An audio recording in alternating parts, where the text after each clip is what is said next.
Hi hello నమస్తే భయ్య. నిన్నటి నుండి ఆన్లైన్లో ఏజూడ్ వర్సెస్ నాన్వేష్ణ ఈ యుద్ధం జరుగుతోంది.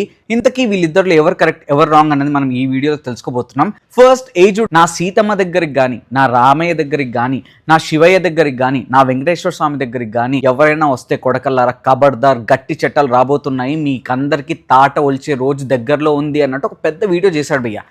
సో అది అప్లోడ్ అయిన కొద్ది గంటల్లో నాన్వేష్ణ బ్లాక్మెయిల్ చేస్తూ ఒక వీడియో పెట్టాడు. అదేంటంటే భయ్యా నీ చరిత్ర గురించి తెలుసు, నీ ఫ్యామిలీ చరిత్ర గురించి తెలుసు, మీ తమ్ముడు మానభంగం చేశాడు, పాక్స్ యాక్ట్లో ఉన్నాడు, ఇంతకీ ఏ జైల్లో ఉన్నాడు, నువ్వు గనక వీడియో డిలీట్ చేయకపోతే నీ అంత చూస్తా, ఇంకా నీకు ముందు నీ ముసళ్ళ పండగ చూసుకో, వీడియో డిలీట్ చేసావా మంచిది లేదా నీ ఇష్టం అన్నట్టు ఒక బెదిరింపు వీడియో వదిలాడు భయ్య. అందరు ఏమన్నారంటే ఏజూడ్ వదలకు వాడిని, ఆ వీడియో డిలీట్ చేయకు అనే లోపల ఆయన మరి వాళ్ళ ఫ్యామిలీ గురించి భయపడ్డాడు, వాళ్ళ తమ్ముడు గురించి భయపడ్డాడు, ఎక్కడ వాళ్ళ నాన్న రిటైర్డ్ ఐఏఎస్ పొజిషన్ లో ఉన్నాడు, వాళ్ళ నాన్నకి చెడ్డ పేరు వస్తుందని ఏం ఆలోచించాడో కానీ డిలీట్ చేస్తాడు. అందరు నిన్నటి నుంచి ఏజూడ్ నేర్చుకుంటున్నారు. అంత పెద్ద ఛానల్ అయ్యి ఉండి నాన్ వెజ్ బెదిరింపుకి నువ్వు తీసేసావా తూ చీ అన్నాడు. కానీ ఈరోజు చూసే సడన్ గా మళ్ళీ ఒక 3-4 గంటల ముందు ఏజూడ్ మళ్ళీ రీఅప్లోడ్ చేశాడు ఆ వీడియోని. ఏమన్నాడంటే, నేను ఫస్ట్ ఆలోచించాను మా తమ్ముడు గురించి అది ఇది, కానీ నేను ఏ తప్పు చేయనప్పుడు నాకేం భయం, మా నాన్నగారు అంటావా రిటైర్డ్ ఐఏఎస్ పొజిషన్లో ఉన్నాడు, ఆయనకి నాకు అభిప్రాయ భేదాలు ఉన్నా కూడా ఆయన్ని నువ్వు కాదు కదా నేను కాదు కదా ఎవ్వరు వేలెత్తి చూపే పొజిషన్లో ఎవరు లేరు.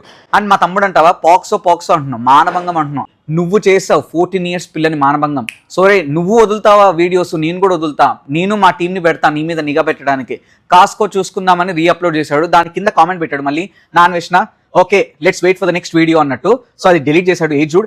ఇంతకీ ఈ మ్యాటర్లో ఏజూడ్ ఆర్ నాన్వేష్ణ ఎవరు కరెక్ట్ ఎవరు రాంగ్ అనేది కామెంట్ సెక్షన్లో మెన్షన్ చేయండి. నా ఓట్ అయితే ఏజూడ్కే. ఎందుకు అంటే భయ్యా ఇప్పుడు నాన్వేష్ణ మాట్లాడింది తప్పు కాకపోతే, నాన్వేష్ణ మాట్లాడింది అసలు ఏ దాంట్లో ఒక్క పదం బూతు కూడా లేకపోతే ఆయన ఫస్ట్ ఆఫ్ ఆల్ సారీ చెప్పడు, క్షమించమని అడగడు, డిఫెండ్ చేసుకోవాలి నేను మాట్లాడింది ఇది నేను మాట్లాడింది ఇది అని. బ్లాక్మెయిల్ ఎవడైనా చేస్తాడు భయ్యా? సిగ్గుందా నీకు?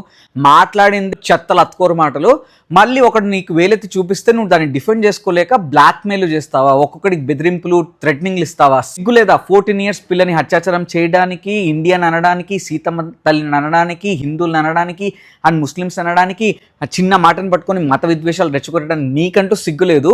మళ్ళీ దానికి తోడుగా థ్రెటనింగ్స్కి దిగజారావా? నీ అంత నీచ నికృష్ట ఎక్కడ చూడలేదు.